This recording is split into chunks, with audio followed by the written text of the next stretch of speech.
Moi, le motif c'était parce que ici ça n'allait pas. Et à l'époque j'étais au lycée, je faisais la 12e année avant de quitter.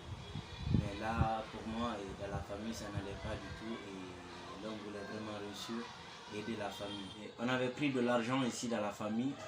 Et lui aussi la même chose. On l'a remis en grand du quartier qui a Afia ici, qui nous a dit qu'il était passeur.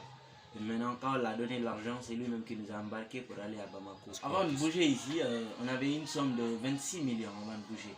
Mais ce n'était pas avec nous. Nous sommes rentrés à Gao. Le numéro de grand en Guinée ici ne passait même plus. On l'a appelé fatigué, il ne nous a plus décroché. Et maintenant, on avait peur d'appeler la famille aussi, vu qu'on avait plus de l'argent. Et maintenant, on n'avait plus d'argent de poche. Même. Ils étaient là à nous maltraiter. Ils nous ont demandé chacun de nous une somme de 3 millions de francs guinéens ici. On dépose l'argent dans les mains d'un de ses frères ou père, je ne sais pas quoi. Parce que pour eux, qui nous ont achetés.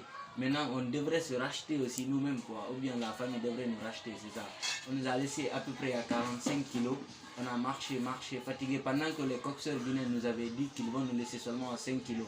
Quand ils nous laissent, on n'a qu'à marcher. C'est pas tellement lourd. On a pris des taxis mafia qui sont partis nous faire entrer aussi dans des autres foyers. Taxi mafia, en fait, c'est des taxis qui vous font passer par des montagnes, en fait, par des contours.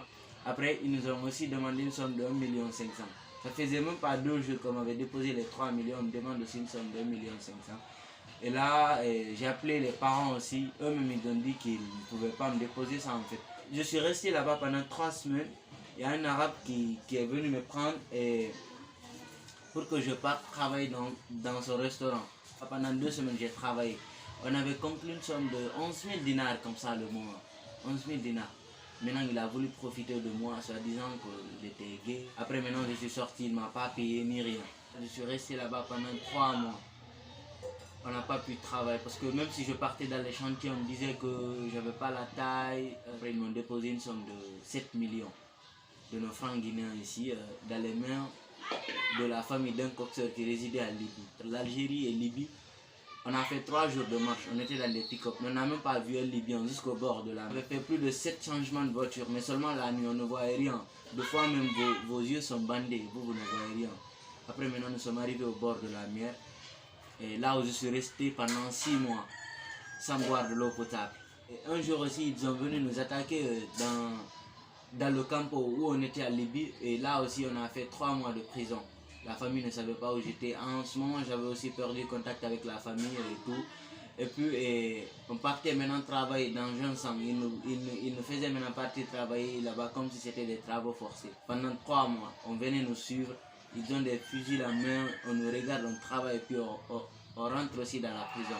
Et là maintenant, on a réussi à s'échapper là-bas aussi pour revenir dans le campo. J'ai fait deux tentatives. La première fois, on est embarqué, on nous a dit qu'il y a beaucoup de police dans l'eau. On s'est retourné. Après maintenant, la deuxième fois, quand nous nous sommes embarqués, on a été aussi attrapé maintenant par la police libyenne. Là, on a fait 2 semaines aussi de prison. Là aussi, on m'avait amené une somme de 5 millions. C'est avec ça que j'étais sorti de la prison. Donc, on était avec les femmes en même temps. Parce que des fois, les gardes libyens, par exemple, pouvaient venir leur faire sortir. Nous, on entendait seulement des cris en fait. Parce que là, devant moi, dans le campo, on a même vu une femme qui a accouché devant nous. On n'était que des garçons à côté d'elle.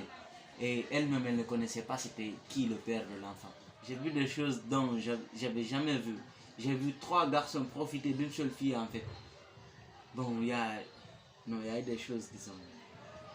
N'était pas facile. J'avais déjà déménagé. Jusqu'à présent, je ne l'ai pas vu. C'est une seule journée, je l'ai vu, je pense bien... Est-ce que c'est pas... Oui, à Cité. Quand je l'ai vu pour une première fois après, mais malheureusement, il m'a vu aussi.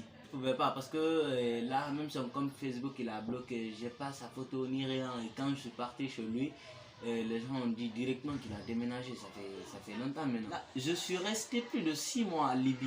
Je ne suis pas sorti de l'endroit où on était. On était seulement au bord de la mer. Je ne suis même pas quitté là-bas, même de 1 kilomètre. C'est là-bas seulement que je connaissais. Sauf au moment où on revenait maintenant et on nous a transportés à Tripoli. On n'avait même pas l'accès de sortir. Comment aller voir une ambassade ou autre chose? Et bon, je suis revenu maintenant, je suis étudiant en génie civil à Gamal. Bon, je suis les cours en même temps, je fais aussi le graffiti. Dans 5 ans, je veux être un grand ingénieur ici, en bâtiment.